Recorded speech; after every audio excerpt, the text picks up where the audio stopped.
All living things generate electromagnetic fields of different frequencies and dynamics, from the tiniest cells all the way through complex organisms and even groups of organisms. We're all emitting fields, and they're varying fields, and we're also receiving fields. In fact, we can't literally move our hands without generating what are called electrostatic body motion effects. We're literally making fields as we move in space.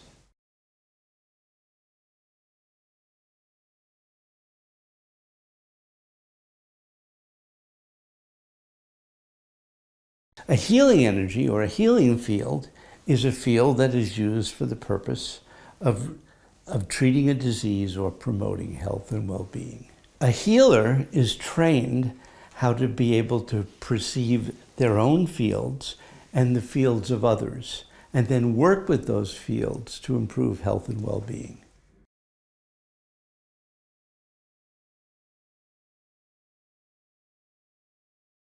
A biophoton is a particular kind of a photon that is emitted by living systems. Various kinds of molecular processes emit biophotons. And those biophotons, which we can't see with the naked eye because they're so dim, nonetheless can be recorded with ultra-sensitive photon detectors in a pitch black environment.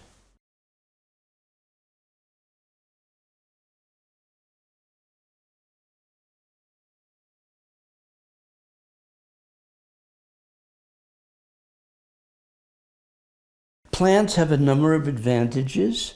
First of all, they don't mind being in a dark environment. They sit still for a long period of time. You don't need to get human subject and other kinds of approvals to work with plants. So they're sort of ideal living systems that emit photons. And then you can study the health of the plant, both in terms of whether it's injured or not and how that affects the biophotons. You can study the interactions of plants, the extent to which do they share and interact with each other in terms of electromagnetic fields. And you can study the plant's responses to healing energy, including distant energy healing.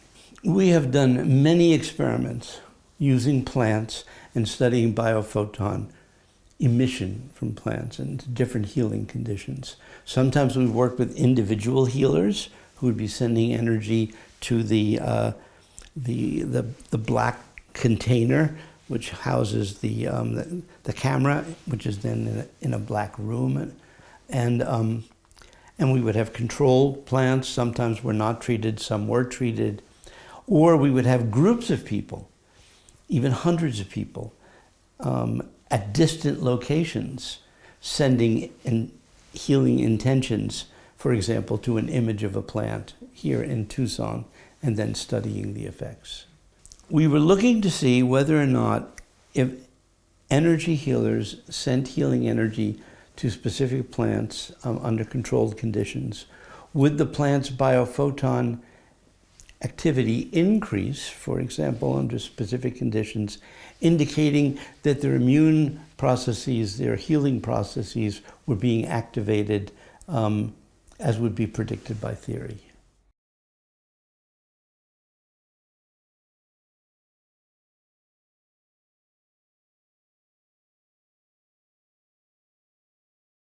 Everything varies with regard to its strength, its vitality, its growth.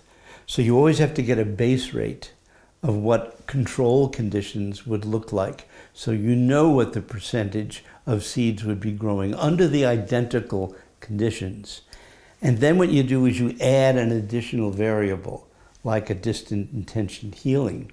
And then what you look to see is there a relative increase above and beyond whatever the spontaneous variability is.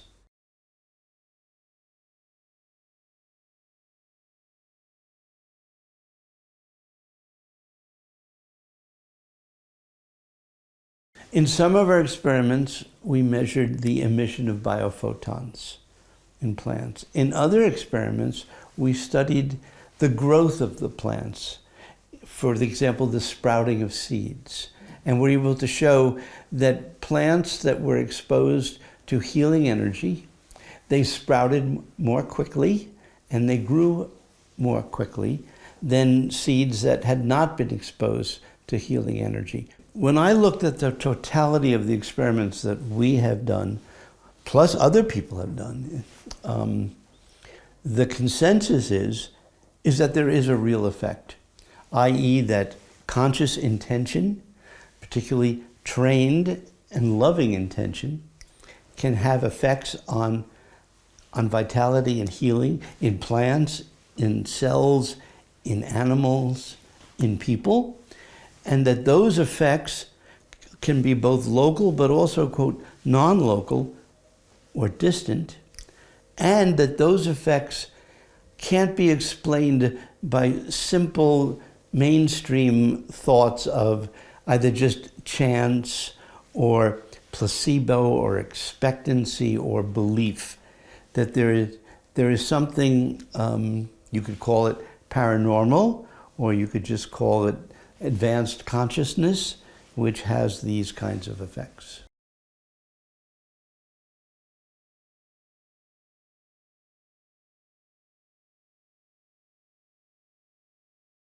If you're just measuring a plant or measuring a person and there is an injury, there is a relative increase in the area of the injury, which is reflecting the fact that the living system is harnessing and focusing its energy, attempting to repair.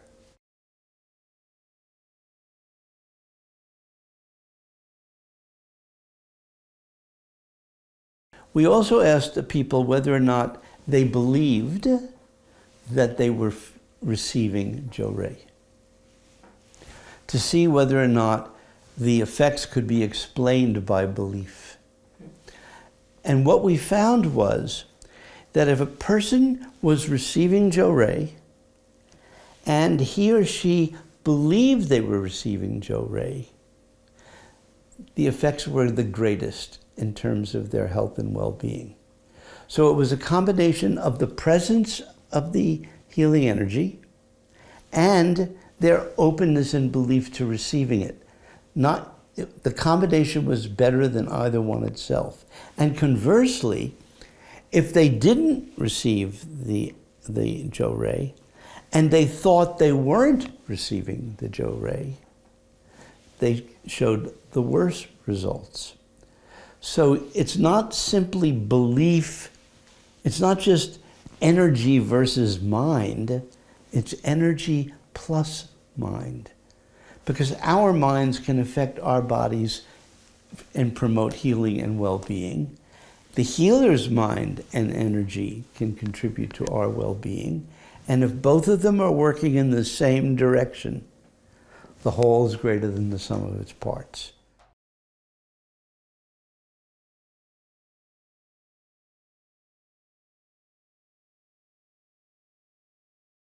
No, I wouldn't quite say it that strongly.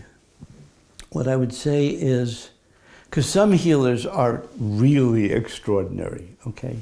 And even if the person doesn't believe, they can gain benefits. Sometimes extraordinary things happen.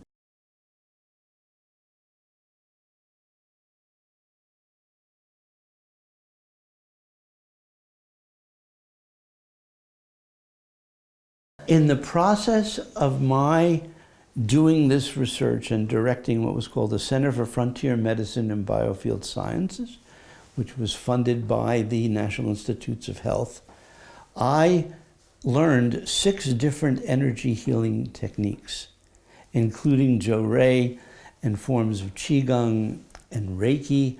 I learned them not to become a healer, but to know enough about healing so I could be a bridge between scientists who knew nothing about healing and the healers who knew very little about science. So I became a bridge person.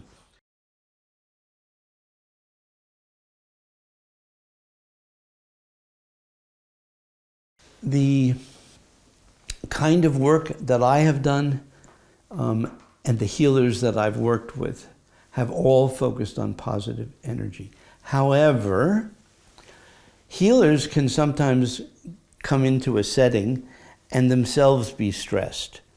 You know, they could come in because there was a car accident or because they're having a personal problem, whatever, and a perfect personal challenge. And although they are then putting themselves in what they believe to be an optimal mindset, their energy still has some of that negativity. And in an experiment that we did, Beverly Rubik and colleagues and part of my center and I, we studied the effects of Reiki on recovery in E. coli bacteria who had been stressed by heat, and we were looking for the recovery of these cells. And we had sham controls versus untreated controls, and the bacteria that were directly receiving the Reiki energy.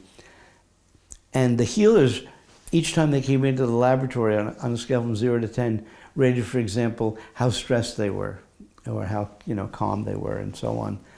And what we found was that yes, the healer's intention and energy mattered, but literally, if they came in negative, even though they were sending Reiki, and there was an increase in the cells dying, implying that their energy was now interfering with the recovery that the cells needed. Now remember, these are coli bacteria, they're in test tubes, so you don't want to overgeneralize from this. But the idea that, quote, negative energy could in fact interfere even with healers is literally what we found and published in this research.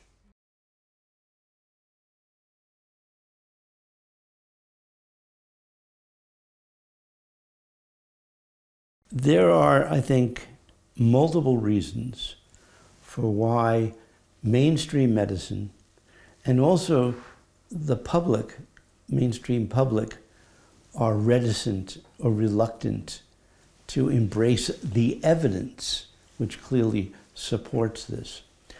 Part of the reason is that it's strange to them because they have to think not just in material terms, but they have to think in terms of energy, they have to think in terms of consciousness, which goes beyond sort of the simple mainstream, what's called materialist model of how things work. We have to expand our understanding in order to incorporate this evidence. That's part of it. The second is economic, because it threatens some of the control in the pharmaceutical industry, or the need for certain kinds of surgeries and so on. And because of the competition in biomedicine, there are forces that would discourage these kinds of services from being more mainstream. But the third, I think, is also the fact that to accept the idea that this is real, we then have to, by extension, accept the fact that our energy affects people around us and their energy affects us in return. And therefore, we have more responsibility for the kinds of effects we have, both local and distal, in terms of our loved ones and also the people we don't love.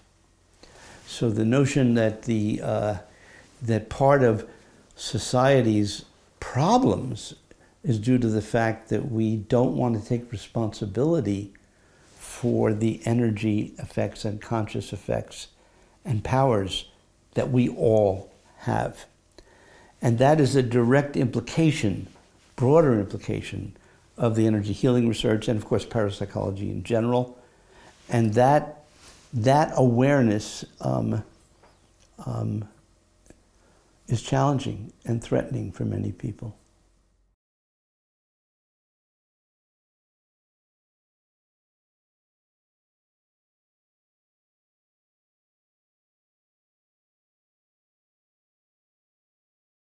Oh no, I think that most people, if they were exposed to this information in the right way, might be able to get past their fears about it or their prejudices about it based on what they've been taught. but the consequence is still the same, that when you realize, for example, all the negativity in contemporary politics, and you realize the amount of partisanship and disagreements in humanity broadly defined, and you start realizing all of the negative energy that's being produced, for some people this is scary. I think for many people it's scary. And yet the solution is in our hands. As Pogo said, we have met the enemy and he is us. We can change this.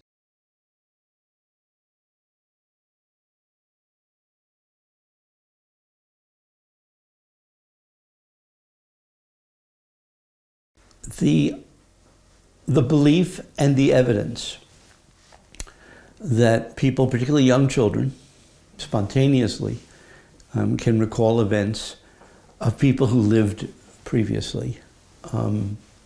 Those kinds of data are clearly consistent with the idea of life after death. But they're not necessarily, quote, proof of life after death. There's a distinction between consistent with and proof. The consistent with makes perfect sense. I mean, because if you think these are, quote, your memories, and you experience them as if they are your memories, and then they turn out to be true, one of the ways that we explain that is that you are living again. So if there can be incarnation, there can be reincarnation, okay? That's absolutely true. But why scientists are reluctant to accept those data as proof is because there are alternative explanations which could also potentially explain the data. And I don't mean the simple interpretations such as, well, they overheard a conversation, or they're some sort of, it's part of their culture, and so they fantasize, and every now and again they get a hit by chance. Yes, those kinds of things are possible, but they do not explain the totality of the data. But, for example, it is possible, and there are theories in parapsychology, that the memories of people who have lived and the engrams of people who have lived exist in the, quote, vacuum of space, and that it's not that those memories are living. In fact, some historical and religious beliefs talk about, quote, an Akashic record, for example. And so one argument is, yes, this person is connecting to past life information, but that life is over. So they're misinterpreting as being their memory, but instead they're just connecting with a real memory that happened to be localized in a place, for example, where their genetics allowed them to connect with it, but it's not proof that it was them. There are also alternative interpretations where it is evidence of life after death, but it's not reincarnation. So there is the argument's been made that what a young child is doing is connecting or resonating with the surviving consciousness. And so it's not their memories that they're experiencing, but they're experiencing a previous person's memories, and that person is, quote, alive in the greater reality.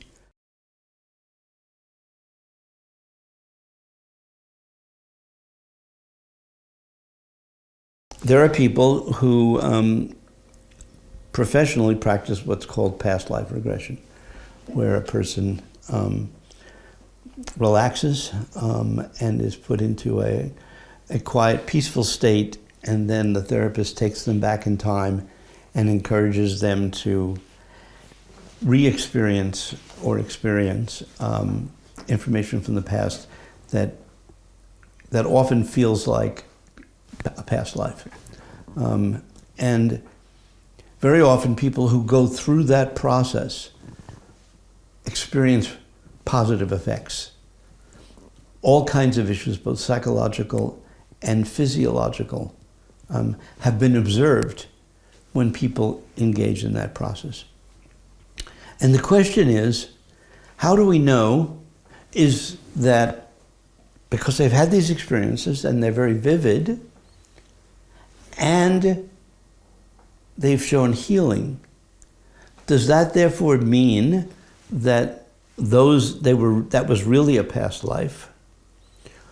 Or does that tell us that those issues, however they were part of the person's unconscious, their concerns and so on, and by being able to face them and address them in a comfortable way, they were able to recover from that stress, be it a quote, real one or a filtered one or a transformed one or another? And the answer is, in a clinical context, there is no way to know if a given memory is a fantasy, a dream, a real event, or any combination. Having said that, and being clear about that, the fact of the matter is that the technique works frequently enough that it ultimately doesn't matter, because its purpose is not proof of reincarnation or life after death. Its purpose is to engage in a process that will potentially promote one's well-being. If this leads you to engage in a healing process and the quality of your life is improved to better, then we should celebrate that.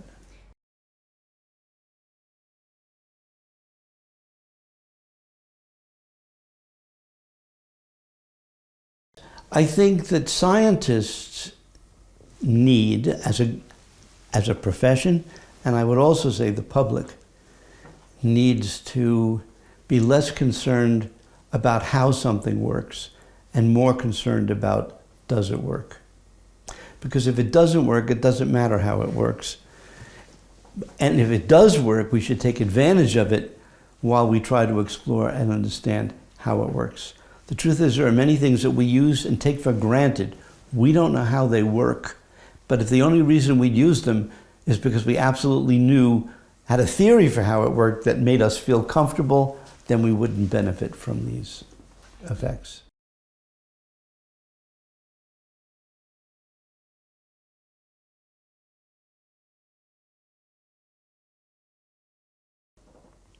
Western materialist science assumes that the brain creates, through complex neural networks and emergent properties, creates what we call the experience of consciousness, including perception, learning, and so on. And that our consciousness, and anything else's consciousness, depends upon the functioning of that material system.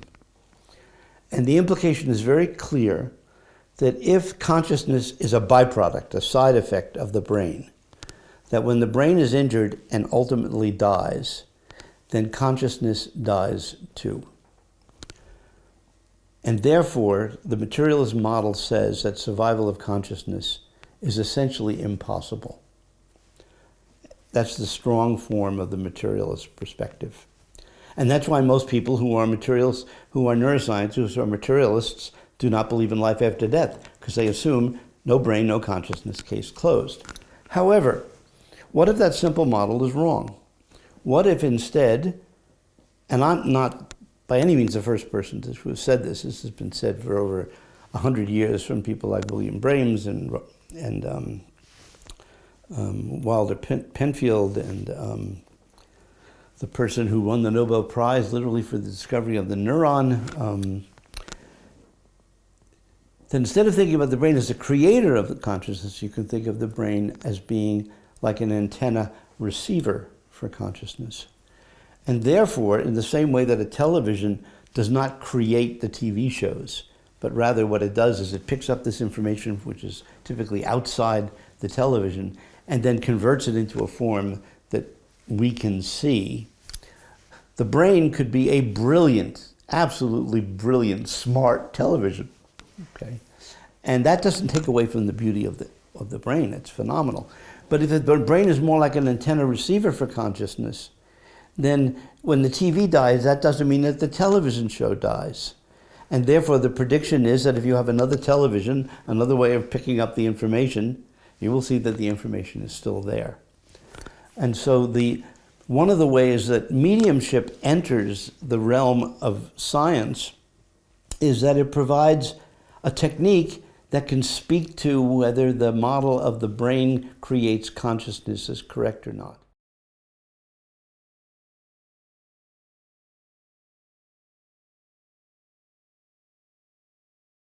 There are three fundamental techniques that neuroscientists come to the conclusion that consciousness is created by the brain. Those three techniques are correlation, stimulation, and ablation. So correlation, for example, is you record EEG from the back of the head, or you do now MRIs inside the brain, and then you shine a light in a person's eyes and you see that there's a correlation between what goes on in the back of the head and the seeing of the light. Or you have a person close their eyes and imagine a light. And now when they imagine the light, you see this area, quote, lighting up.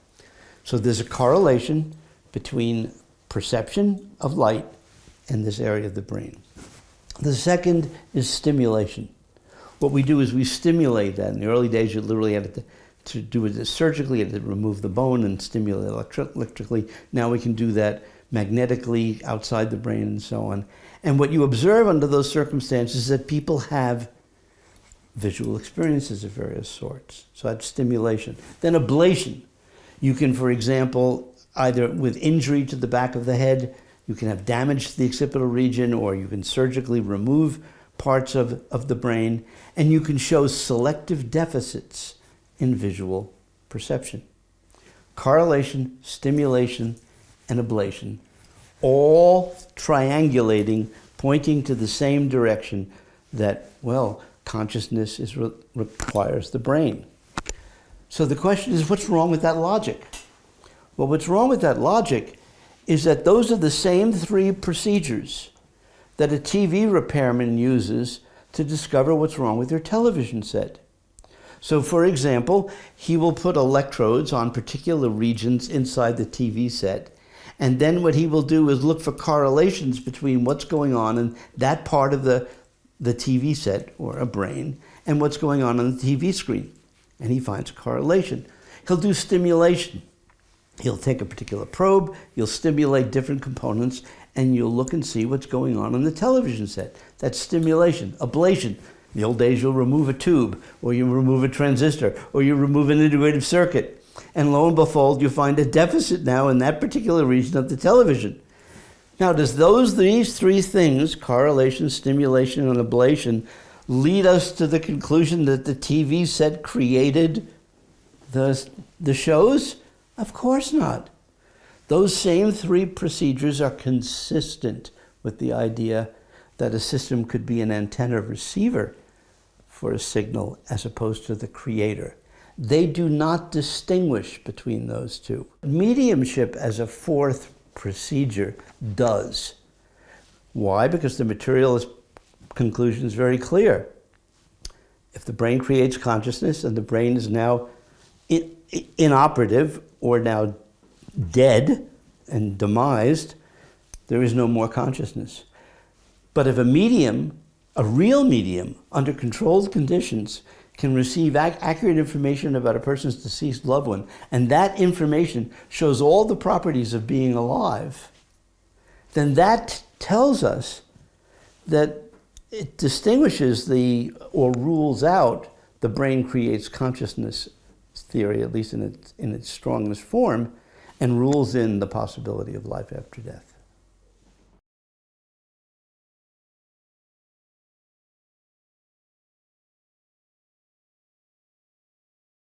The gold standard in biomedical research is what's called the double-blind experiment.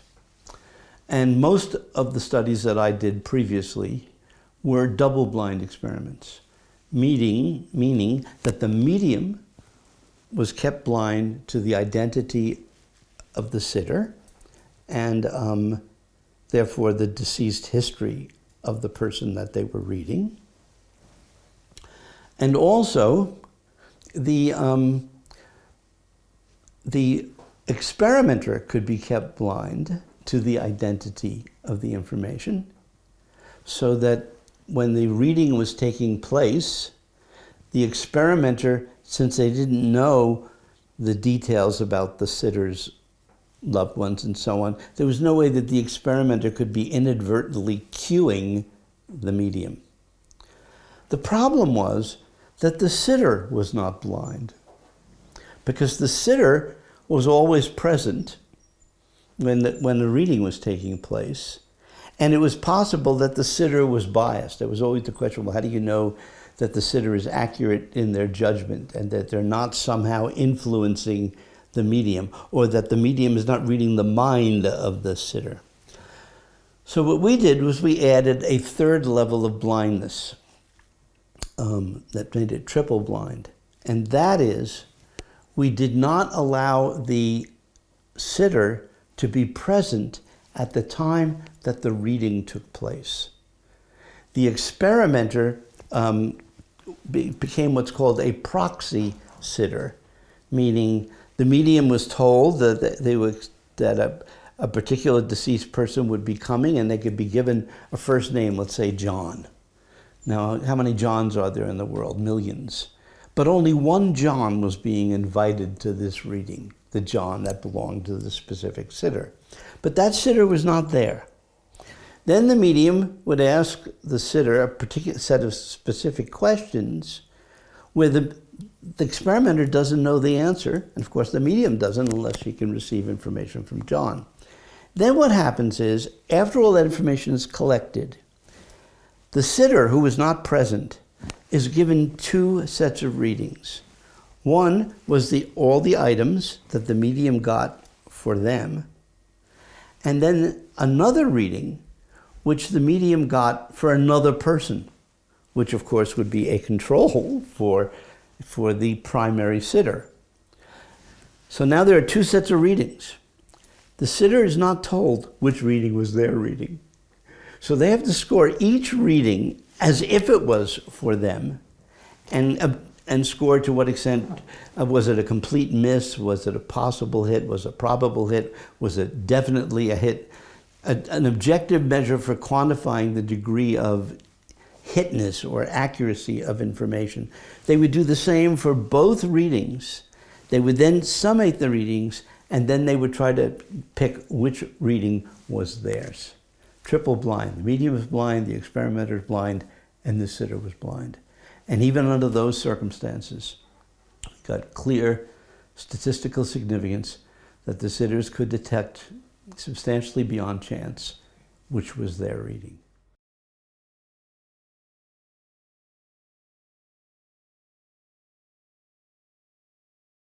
It was not chance.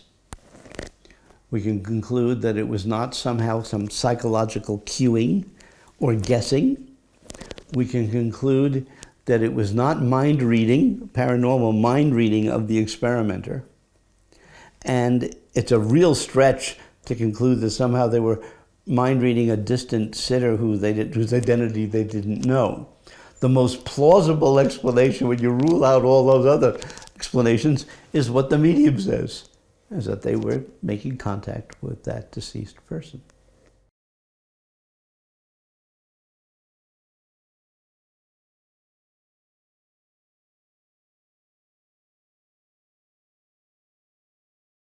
That answer depends upon how open-minded or skeptical a person is.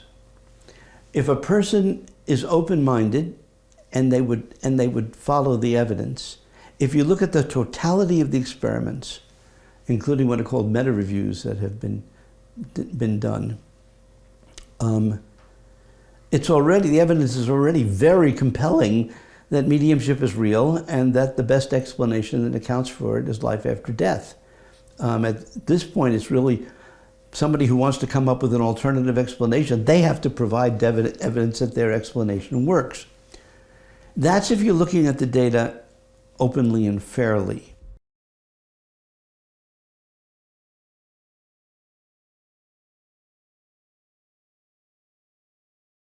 Yes, part of the reason that people disbelieve is because this area has a very tainted history, and there were many fake mediums.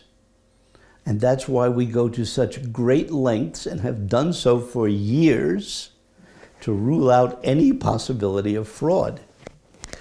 So even if a serious skeptic looks at the data and they say, well, I can't find this experiment, I don't see how this could be due to fraud. I don't know how this could be due to cold reading. I don't know how this could be due to queuing. I mean, you've addressed all of that. Even when you get positive results, you have to see it replicated multiple times. That's beyond just saying, well, yeah, 100 years ago, a lot of people cheated.